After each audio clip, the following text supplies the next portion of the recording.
Wanted to be a state trooper my whole life as a little kid. I graduated from college and took my test to be a state trooper. Was going to get into the state trooper academy, and it was about a 6-month window before I could get into that. So I ended up getting a job as an insurance agent with Prudential Financial Services. And within the first 6 months, I had made more in that first 6 months than I would have a whole year as a state trooper. But the other part of it, though, I was starting to look at raising a family and wanting to stay here in the Capital District, being here my whole life.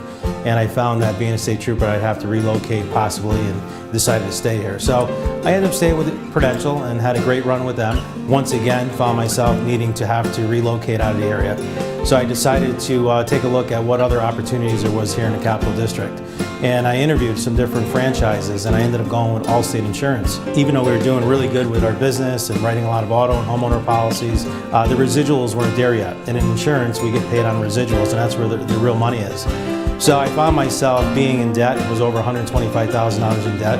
And quite honestly, I needed to get a part-time job. So I kept my insurance business and then also started doing the real estate on a part-time basis.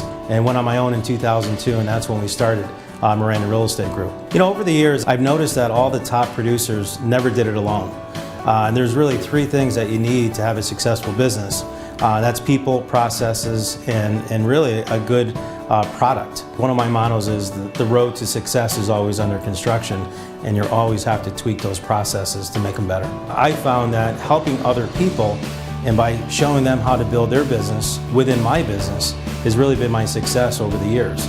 My relationship with Sunmark really started off with a car loan years ago, and then it turned into a mortgage. Got a great rate on my mortgage, and I was able to meet a lot of the people that work there. Going into the bank and being in real estate, I referred a lot of my real estate clients to Sunmark. And as time went on, we just started building a relationship with Sunmark and became a great partner with them. And when this whole building came about, Sunmark was the only choice.